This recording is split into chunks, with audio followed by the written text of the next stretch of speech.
What we're going to look at here is the determinant of a 2 by 2 matrix. Now, the idea behind this comes from looking at a two-dimensional system of linear equations, so let's say dependent upon x and y, and looking at any conditions that may exist that inhibit us from solving this system of equations. So we've done simultaneous equations in the past, looked at solving them that way. What we're going to do here is try and think about how we can represent this as a system of matrices and what condition has to be satisfied in order for a solution to it to exist. Something we have to know and be able to determine straight away. So let's imagine we're going to look at a system of equations which are given by this. And imagine we want to solve them using simultaneous equations. So if we label them equation 1 and equation 2, in order to solve it, remember we have to have the coefficients of a term equal to each other so we can eliminate them between. So what I'm going to do is if I take the first equation and I multiply the whole thing through by c over a, what's going to happen is the coefficient of my x is going to become c. So I'll then be able to cancel that out between the two equations. So if I multiply the whole thing by that, what I'll end up getting is cx plus bc over a times y equals ec over a. What I can then do is subtract this equation, so let's call this equation 3, subtract them from there, so perform the operation of 2, take away 3. What I'll then get is my x's will cancel, so I'll get 0. I'll then have plus dy minus bc over a times y equals f minus ec over a. Now here, I've got y as a common factor. So what I'm going to do, I'm just going to take this and do this calculation across here, is take my y out as a common factor. So I'll have d minus bc over a times the y. And I'm going to put this all over a common denominator in the bracket. So what I'll end up with is dA minus BC over A times Y. And I'm going to do the same sort of thing here, except all that I'll need to worry about doing is put it over a common denominator. So I'll end up with FA minus EC over A. So I can rewrite the equation then as dA minus BC over A times Y equals FA minus EC over A. So to solve that, what I do is divide by the coefficient of y, and if I was to do that, I'll get that y equals FA minus EC over dA minus BC. What would happen is, because I'm dividing by this A would multiply the top, I'd have A multiplying the top, A multiplying everything on the bottom, so they would just cancel it. So now that I've got this, now that I've got y equal to that, what I'm going to do is take it and substitute it into equation 1. So what I'll get for that is I'll get ax plus b times this. So plus b times fa minus ec over dA minus bc, that equals e. So what I can now do is I'm going to do the exact same set of steps as I would have before, and I'm going to solve it for x. If I was to then solve this for x, so what I'd do is take this across, stick the whole thing over a common denominator, and then divide through by a, what I'd end up getting for x is that I'd get a solution of dE minus BC over dA minus BC. So I'd end up getting that solution there. And for those of you that like alphabetical, this dA, you can write as the AD. Yeah, sometimes you'll see it written either way around, same idea.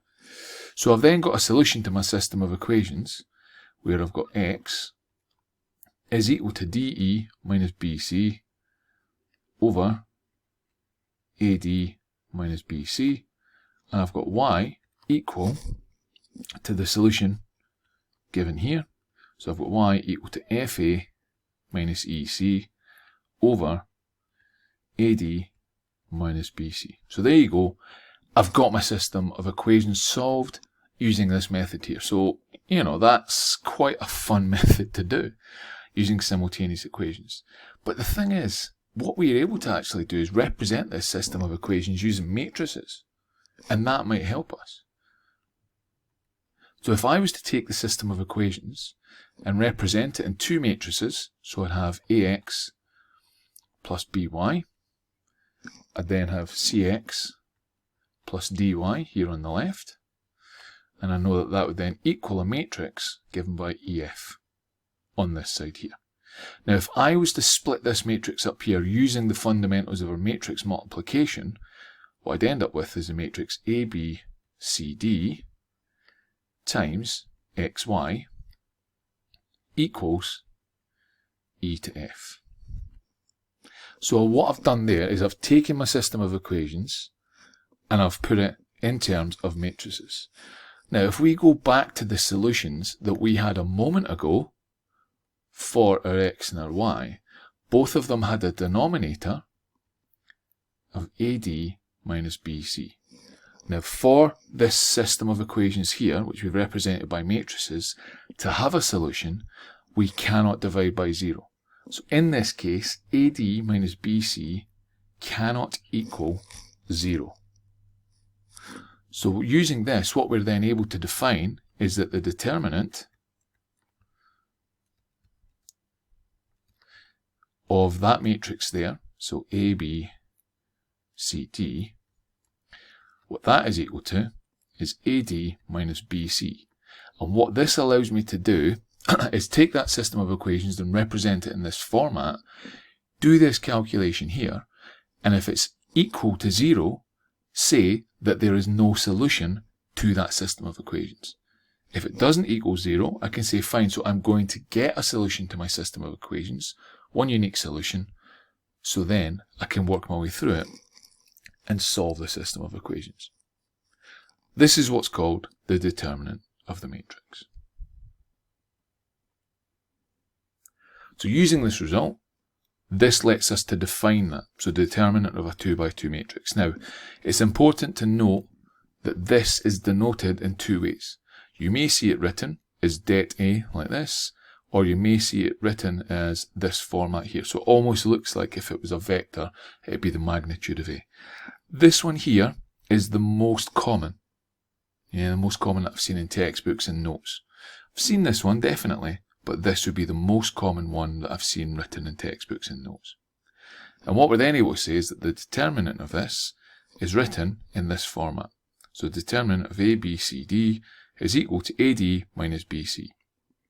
Now one thing that you should notice, is actually a quick and easy way to remember it, is this here is the equivalent of multiplying this diagonal, and then subtracting them. So you can look at it and do it fairly straightforward and fairly quick. If you remember, it's that format there. So this one, take away this one. Yeah? And that's a nice, quick, easy way to remember it. And as we said a minute ago, for a system of equations, which we've written in this format, to have a solution, the determinant of A cannot be equal to 0. If it is equal to 0, we cannot solve it. We cannot get a unique solution for it. We cannot get a solution for our system of equations. Now, calculating a determinant is actually fairly straightforward. I'm going to show you an example of it for a 2 by 2 matrix, and you'll see exactly what I mean. So let's imagine I ask you to calculate a determinant of this matrix here. So let's label this matrix as A. So then I can denote it as determinant of A, so det A, which I could also say is given by that. Again, our two lines there that almost look like the magnitude of A.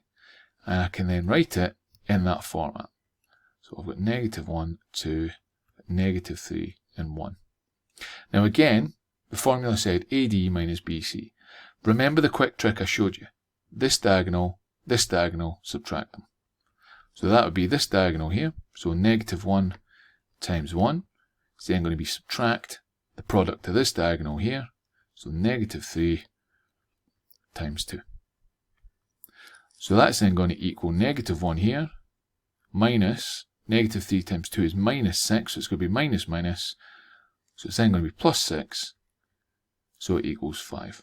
So the determinant of A is equal to 5. What I'm able to do then is, if this were a system of equations I'd represented with the coefficients of x and y is this matrix here, I'd then be able to work it through and calculate a solution to this system of equations dependent upon how the two equations were written. So if it was, for example, negative x plus 2y equals 7 and negative 3x plus y equals 10, I'd be able to find a solution for that, for x and y.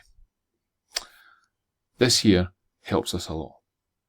Representing systems of equations in this manner and using the determinant to fairly quickly and efficiently tell me if I'm going to get a solution to it is something that's very useful and handy to do, and something we need to remember how to do and be able to work with throughout this topic.